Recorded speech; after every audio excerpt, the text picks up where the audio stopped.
Propagating peach, plum, and cherry trees from cuttings can seem incredibly simple. Cut a healthy branch, put it into soil, water it, and wait for roots to appear.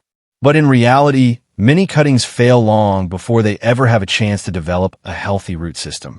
The problem is often not the quality of the soil or the weather. One of the biggest problems is that the cutting becomes dehydrated and stressed between the moment it is removed from the mother tree and the moment it is planted. Once a branch is separated from its original root system, it no longer has access to a continuous supply of water and nutrients. From that moment onward, the cutting must survive using the moisture already stored inside its tissues while also beginning the complicated process of producing new roots. That is why preparation before planting can make such an important difference. A successful cutting needs to remain hydrated, healthy, and protected while it transitions from being part of a mature tree into an independent plant. The first step is choosing the right material. Always begin with healthy, disease-free wood from a vigorous peach, plum, or cherry tree. Avoid branches showing signs of insects, disease, severe damage, or dehydration because a weak cutting is difficult to establish no matter how carefully it is treated. For the method discussed here, semi-hardwood material is especially useful. This means wood that is more mature than soft, tender green growth, but not as old and hard as thick, fully mature branches. A suitable cutting should have some flexibility without being extremely soft. Aim for pieces approximately 6 to 8 inches long and try to include at least 3 or 4 healthy nodes. Nodes are especially important because they contain active tissues from which new growth and roots may develop.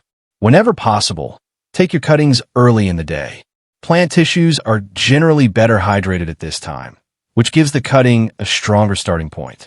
Once the branch has been removed, avoid leaving it exposed to wind, strong sunlight, or hot temperatures. Even a cutting that looks fresh on the outside can gradually lose moisture internally. This is one reason gardeners are sometimes surprised when apparently healthy cuttings fail. The bark may still look green or fresh, but the internal tissues may already be under water stress. The next important stage is hydration. Before planting, the cuttings can be prepared in a soaking solution designed to help restore moisture and provide additional protection during the vulnerable early stage. For the mixture described in the original method, begin with approximately 1 gallon of clean water. Rainwater or filtered water can be used if available. Add about 2 tablespoons of raw honey and stir until it dissolves completely. Honey is included because it has naturally occurring antimicrobial properties and has traditionally been used by some gardeners in propagation preparations. Another optional ingredient is willow water. If willow is available, young willow branches can be soaked in water for approximately 24 to 48 hours, creating a solution that contains naturally occurring compounds associated with rooting. For 1 gallon of a soaking mixture, approximately 1 cup of willow water can be added. Finally, the original method uses a very small quantity of apple cider vinegar, approximately 1 teaspoon per gallon, as an additional antimicrobial component. The quantities matter because concentrated additives are not automatically more effective. In propagation, too much of something can be just as harmful as too little. Mix the ingredients thoroughly and allow the solution to reach approximately room temperature before using it. Extremely hot or very cold water is unnecessary and may create additional stress for fresh plant tissue. Once the mixture is prepared, only the lower portion of each cutting needs to be submerged. Place roughly 2 to 3 inches of the basal end into the solution rather than putting the entire cutting underwater. Keep the container in a cool, shaded location away from direct sunlight. This is important because sunlight can heat the water and expose the cuttings to conditions that encourage unnecessary stress. Peach and plum cuttings can generally remain in the preparation solution for approximately 12 to 24 hours under this method. Cherry cuttings should be treated more cautiously because they can be more sensitive to prolonged soaking, so a shorter period of roughly 8 to 12 hours may be preferable. The purpose of this stage is to rehydrate the tissues, not to keep the cuttings underwater for as long as possible. Longer soaking does not automatically produce stronger roots. Excessive soaking can leave plant tissues overly soft and may increase the risk of deterioration. After the appropriate soaking period, examine the cuttings carefully before planting.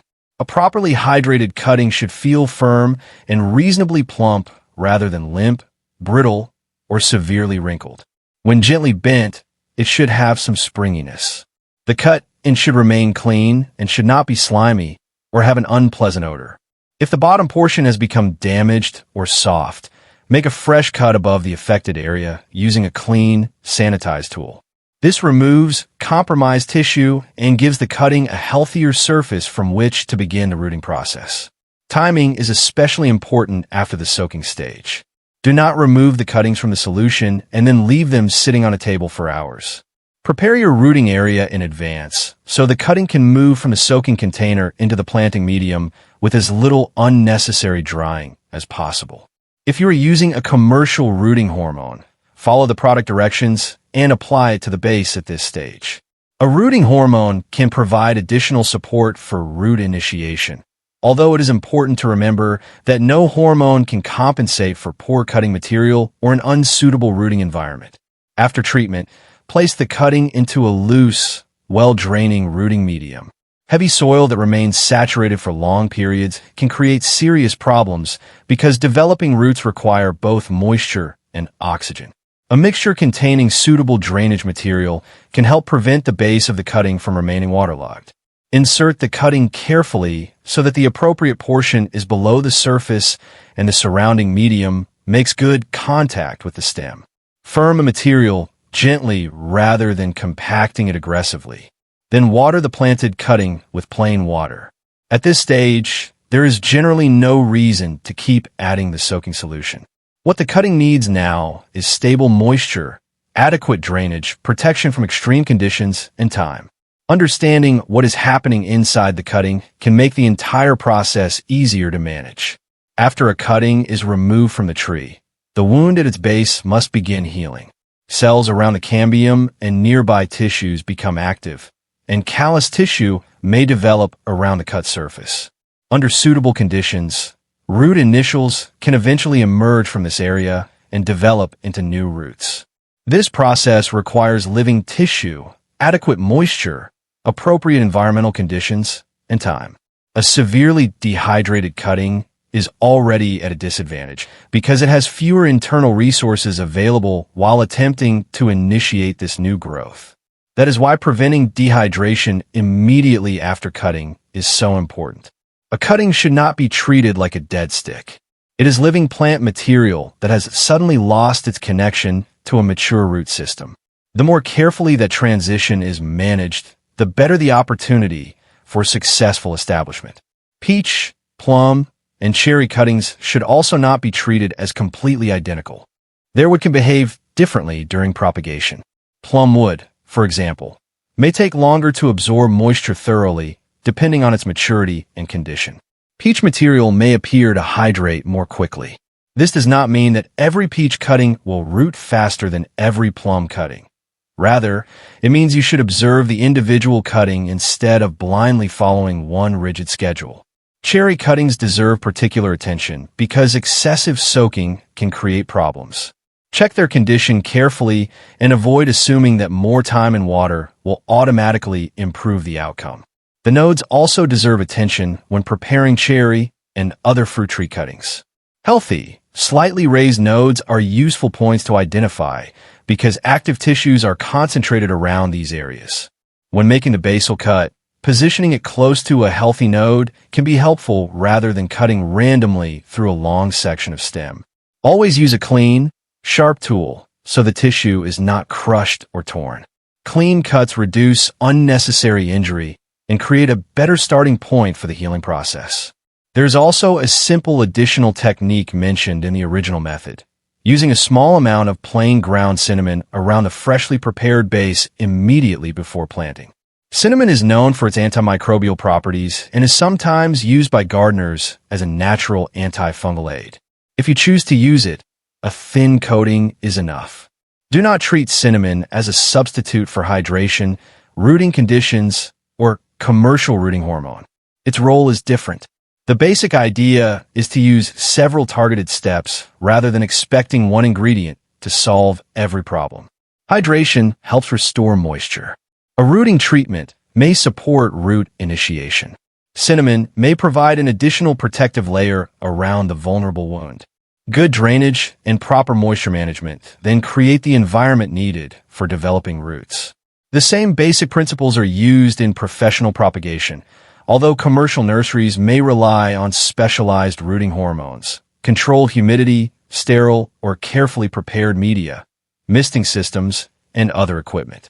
The underlying concept remains the same. Keep the plant material healthy, reduce unnecessary stress, and provide the right environment for root development. Now let us look at the mistakes that can ruin an otherwise promising batch of cuttings. The first mistake is soaking for far too long. Keeping a cutting submerged for several days does not guarantee better hydration or stronger roots. Instead, excessive exposure to water can leave tissues soft and vulnerable. Follow the appropriate soaking window rather than assuming that longer is always better. The second mistake is using extremely cold water.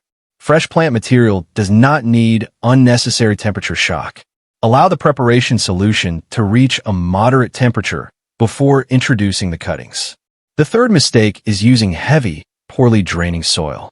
This is particularly dangerous because the gardener may think the cutting is receiving plenty of water when, in reality, the base is sitting in an environment with insufficient air.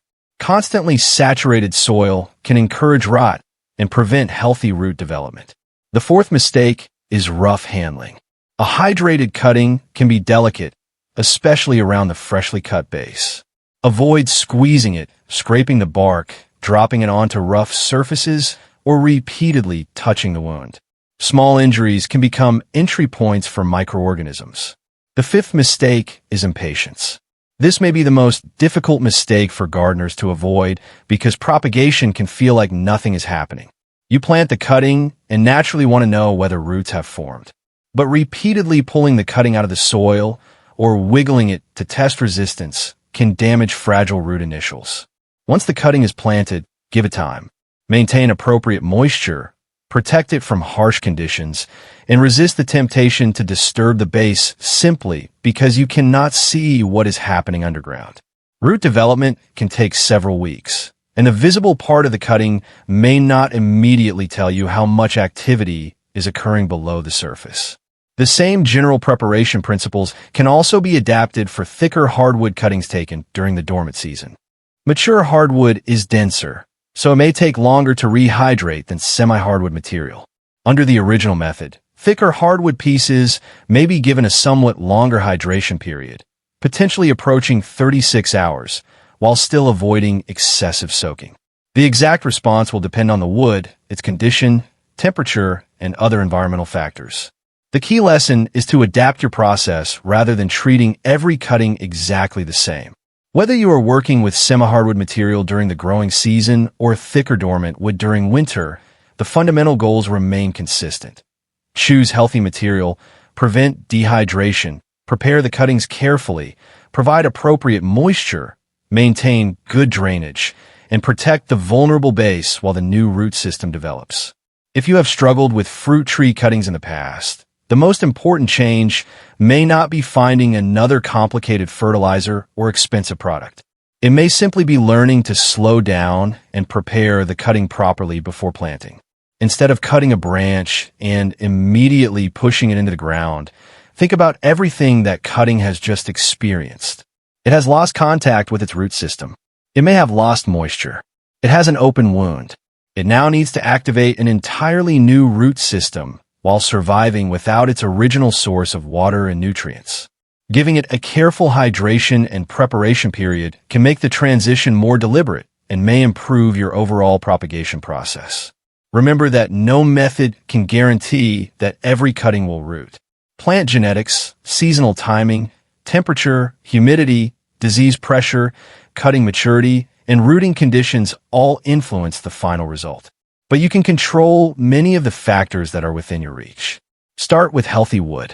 Take cuttings when the plant is appropriately hydrated. Keep them protected from unnecessary drying. Use a carefully prepared soaking process if you choose to follow this method. Do not oversoak. Handle the material gently. Plant into a loose, well-draining medium. Maintain steady moisture without creating waterlogged conditions. And above all, give the cutting enough time to establish before disturbing it. These simple principles can turn propagation from a frustrating guessing game into a much more organized gardening experiment. The next time you take peach, plum, or cherry cuttings, do not think only about planting them. Think about preparing them for planting. That small change in approach can help you avoid many of the common problems that cause cuttings to fail before they have a chance to root. If you found this information useful, try the process carefully on your next batch and keep track of how many cuttings survive. Compare those results with your previous attempts. And if you have experience propagating peaches, plums, or cherries, share your results in the comments. Tell us how many cuttings you started with and how many successfully developed. Your experience could help another gardener avoid the same mistakes. Most importantly, remember that successful propagation is not about luck alone. It is about understanding what the plant needs during its most vulnerable stage and giving it the best possible conditions to respond. A small cutting may look insignificant, but with the right preparation, patience, and care, that little piece of wood can eventually become the beginning of a completely new fruit tree.